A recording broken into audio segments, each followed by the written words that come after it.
नमस्कार दोस्तों आप सभी का वेलकम है सोशल डिस्कवर पर।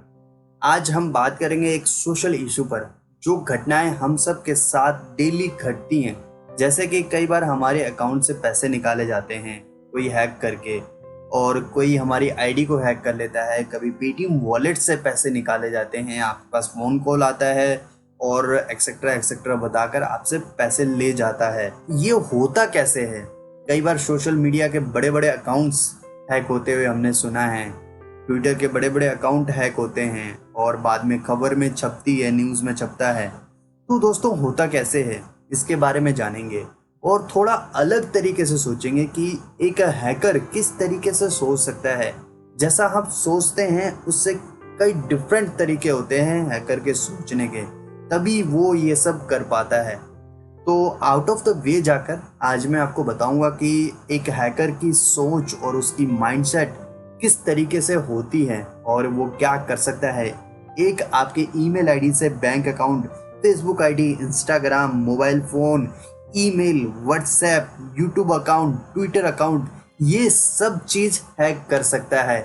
इवन आपका आधार कार्ड भी हैक कर सकता है। तो जानते हैं कैसे वो ये काम को अंजाम देता है।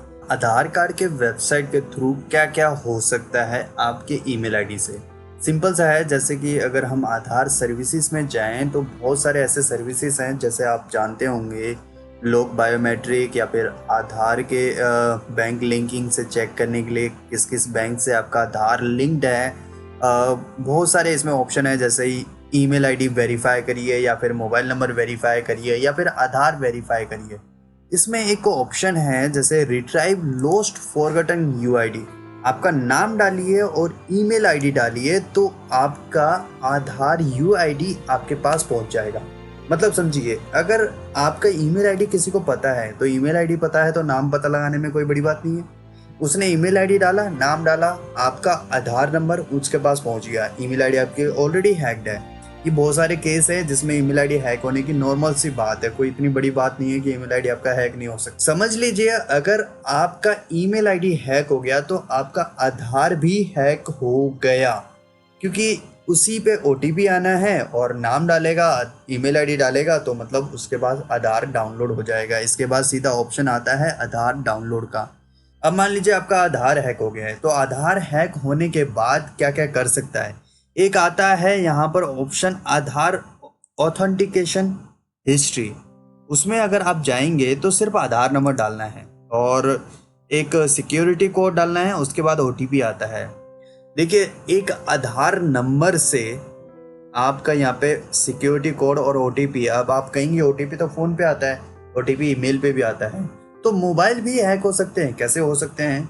हैकर क्या करता है, आपको पता है कि अगर किसी का सिम खो गया तो डुप्लीकेट निकलवाते हैं आधार के द्वारा। आपका आधार लेके जाएगा तो डुप्लीकेट निकल जाएगा, और बहुत सारे ऐसे लोग करते हैं जो डुप्लीकेट निकाल के देते हैं, ज़्यादा वेरिफिकेशन कोई नहीं करता है। और इससे ये आपका पता चल जाए कि आपका आधार कहाँ कहाँ पर ऑथेंटिकेट हुआ था। मान लीजिए आपने बैंक में जमा कराया था तो वो भी दिखाया कि बैंक में इन्होंने जमा करवाया था इस टाइम।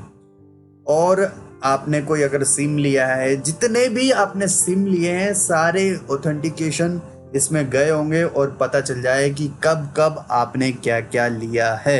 अब जैसे अगर हम बढ़े हैं, एक आधार से आपके कौन कौन से बैंक लिंक्ड है, तो यहाँ पर सिंपल सा ऑप्शन है। एक आपका आधार नंबर हैक होने के बाद आधार नंबर डालना है, वही ओटीपी डालना है, पता चल जाएगा आपके कौन कौन से बैंक उससे लिंक्ड है। अगर आपका ईमेल आईडी हैक हो गया है तो समझ लीजिए आपका आधार हैक हो गया है, आपका बैंक अकाउंट हैक हो गया है, आपके सोशल मीडिया अकाउंट हैक हो जाएंगे। मतलब उससे आपकी सब कुछ, आपका A to Z हैक हो सकता है। ईमेल आईडी में कई बार हम अपने फोटोज को सिंक्रनाइज करके रखते हैं, गूगल फोटोज़, जैसे कि आपने सुना होगा गूगल फ़ोटोज़। मैं अभी आपको दिखा सकता हूं, लेकिन उसमें मेरे खुद के भी फ़ोटोज़ हैं, लेकिन मैं ज़्यादातर पर्सनल फ़ोटोज़ को नहीं रखता हूं। तो इसमें जैसे यहाँ पर फ़ोटोज़ का ऑप्शन आता है, अगर इस फ़ोटो के ऑप्शन में कोई भी जाएगा तो आपके फ़ोटोज़ वो एक्सेस कर सकता है, डाउनलोड कर सकता है और कुछ भी कर सकता है। तो इस चीज़ को समझिए, अपना जो सिंक्रनाइजेशन है फ़ोटोज़ का, गूगल फ़ोटोज़ का, उसको ऑफ करके रखिए। और मैंने पहले भी कहा था कि जैसे गूगल वॉइस रिकॉर्ड करता है कई चीज़ें हैं जो आपकी हैक होती है, जैसे फेसबुक आपके नोटिफिकेशन को चेक करता है, आपके ऑफलाइन एक्टिविटी को चेक करता है, तो गूगल भी आपकी ऑफलाइन एक्टिविटी को चेक करता है, यूट्यूब भी आपकी ऑफलाइन एक्टिविटी को चेक करता है। सभी आजकल जितने भी ऐप्स हैं सभी आपके ऑफलाइन एक्टिविटी को चेक करते हैं। दोस्तों, जिस टेक्नोलॉजी को हम अपनाते जा रहे हैं उसके अंदर हम इतना घुस चुके हैं कि हमारे ऊपर ही सब लोग नज़र रख रहे हैं। सब लोग का मतलब ये है कि जितने भी आपके एप्लीकेशंस हैं सभी नज़र रखते हैं। अदरवाइज़ आप कोई भी एप्लीकेशन इंस्टॉल करते हैं तो सबसे पहले उसमें अलाउ करते हैं, कॉन्टैक्ट रीडिंग अलाउ करते हैं, कैमरा अलाउ करते हैं, आपका स्टोरेज अलाउ करते हैं। उसके बगैर कोई ऐप चलता ही नहीं है। तो आप एक तरीके से सोच के देखिए कि आप उनको सारे एक्सेस दे रहे हैं। तो दोस्तों, इन सब चीज़ों से बच के रहिए और बचने का तरीका भी मैं बताता हूँ। दोस्तों, वीडियो कैसी लगी ज़रूर बताइएगा। और इससे बचने के तरीके जो हैं सिंपल से हैं, जो आपको अपनाने पड़ेंगे। जैसे ईमेल आईडी पर 2 स्टेप वेरिफिकेशन होता है, वो हमेशा आप ऑन करके रखिए। अगर आप इसको ऑन करके रखेंगे तो आपका ईमेल आईडी हैक होने के 99% चांसेस ख़त्म हो जाते हैं। दूसरा दोस्तों, पर्सनल आईडी को किसी पब्लिक प्लेस या पब्लिक कंप्यूटर पर आप ओपन ना करें या फिर मतलब शेयर ना करें। और तीसरा, आप इसमें ऑलवेज ट्रस्टेड वेबसाइट या फिर एंटीवायरस को यूज़ करें। मतलब किसी भी वेबसाइट पर आप अपने इंफॉर्मेशन को शेयर ना करें।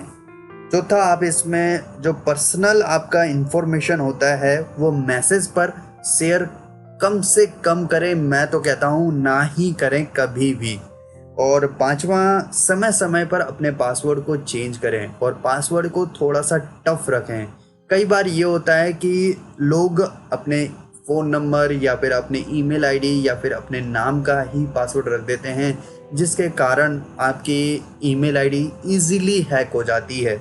पासवर्ड याद रखना कोई बड़ी बात नहीं है, आप उसको लिखकर अपने सीक्रेट प्लेस पर रख सकते हैं, लेकिन पासवर्ड को स्ट्रॉन्ग से स्ट्रॉन्ग रखें और टाइम टू टाइम चेंज करते रहें। दोस्तों, वीडियो आपको अच्छी लगे तो ज़्यादा से ज़्यादा लोगों तक पहुंचाएं और जो फ्रॉड हो रहे हैं उनसे बचें। किसी का भी कॉल आता है, बैंक के थ्रू कहें या फिर पेटीएम के थ्रू कहें, कहीं से भी कहें, आप उसको इन्फॉर्मेशन शेयर मत कीजिए अपने कार्ड का, अपने वॉलेट का, क्योंकि कोई भी बैंक हो या कोई भी कुछ भी हो, वो आपके कार्ड या वॉलेट का इंफॉर्मेशन कभी नहीं मांगेंगे। जब भी फ्रॉड होना होगा तभी ये सब चीज़ें मांगते हैं। इस चीज़ से बचे रहें। चलिए दोस्तों, मिलेंगे अगली वीडियो में। नमस्कार, जय हिंद, जय भारत।